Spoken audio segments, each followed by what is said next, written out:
Kate, congratulations on the film. Thank you very much. Thank you. Could we start? Could you tell us about Joanna, the character you play? Yes, I will. And I'm glad you describe her as a character. So I play Joanna Hoffman, who did really exist. She was a real woman, but she's very much the character of Joanna Hoffman in the film, because Aaron Sorkin fiddles with the truth a little bit, and he extends the period of time for which she worked for Steve Jobs. So I will tell you, in the film, she is very much his work wife and his confidant. She is a Polish-Armenian woman who moved to America as a teenager, was a trained archaeologist, found herself working at Apple, and he made her head of marketing for the Macintosh. And she stayed in his working life throughout the time that the film covers, which is 14 years. She was very, very strong.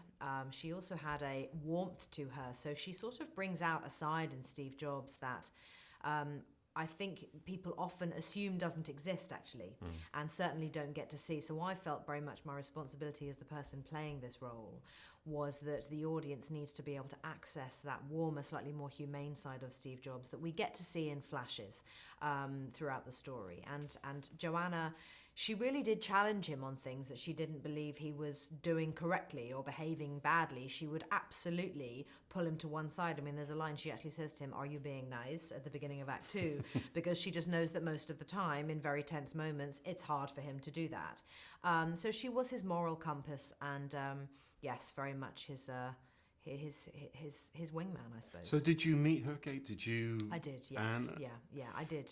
Spent quite a bit of time with the real Joanna, yeah. What was her kind of take on it? Was she slightly wary, or was she... Joanna, she was very willing to sit and chat with me because she's a very open, very warm person. Right. But we were very careful, the two of us, and we decided very early on that we would talk about Joanna Hoffman, the character, very much in the third person. Okay. Because whilst I wanted to honour the relationship that she had with Steve, I wanted to capture who she was as well, and the essence of her and how she sounds. This Polish-Armenian woman who actually grew up in a Russian-speaking family. Try doing that dialect. Yeah. I wanted to tick all of those boxes, but at the same time, it was very much a character that I was asked to play, and so there were things that I could invent as well. She was just very generous with her stories about Steve, and actually really quite touching. It was really touching to hear some of the things she had to say for him. She had huge respect for him, and they did have a mutual understanding and strong affection for each other as friends. And I would say that the majority of her relationship with Steve was actually a very strong, profound friendship. It's interesting, isn't it? Because the film takes you through that kind of personality of his, this amazing motivator, a man who inspired so many people, and at times could be revered and could also be a monster. Mm-hmm.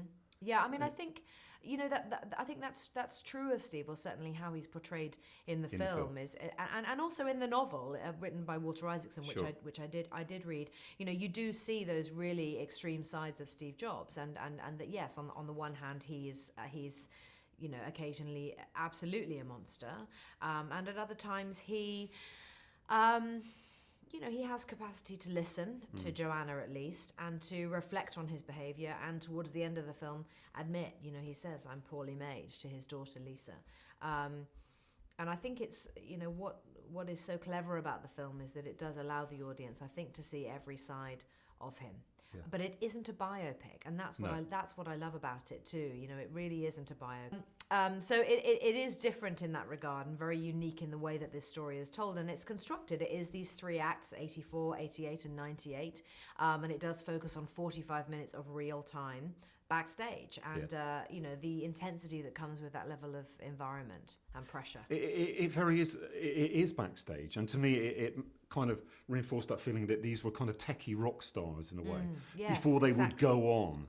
And how do you think history will look at this group of people maybe in 50 years' time? I mean, what will the context be? How important will they be?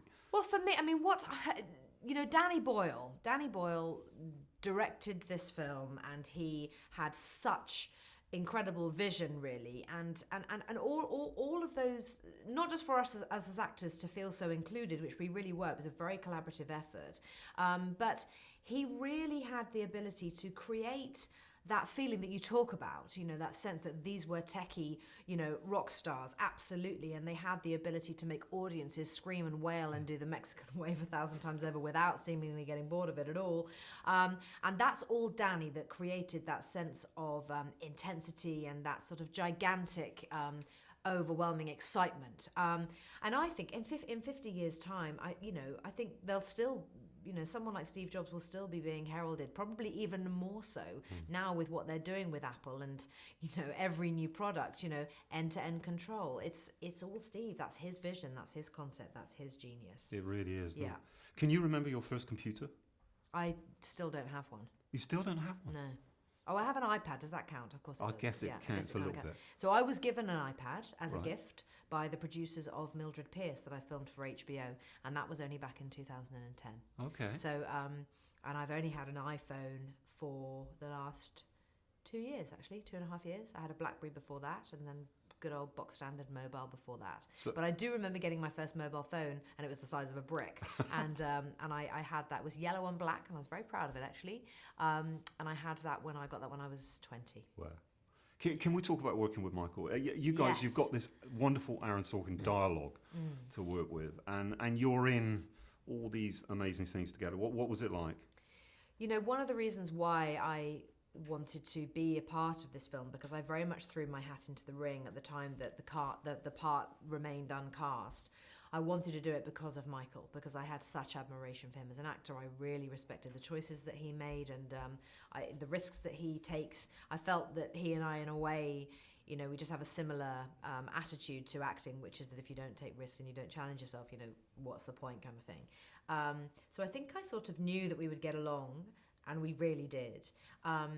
So working with Michael and playing these characters together, it was really hard. It was really hard for both of us, particularly him, because of course he's on every single page of a 187-page script. And I genuinely had this feeling, I wanted to feel, I think I'm like this anyway, as an actress, but the two worlds kind of merged a little bit. Me, the actress, and Joanna Hoffman, the character, and the role that she plays in Steve's life. She really is his wingman, and I wanted to make myself that for Michael. I have to be honest with you, he didn't really need it. He was very self-sufficient. I've never seen an actor behave in such a professional manner, honestly, ever. I really have not. Wow. He was so prepared. He set the bar incredibly high for all of us as actors. He was 100% on point, lines learnt, ready to go.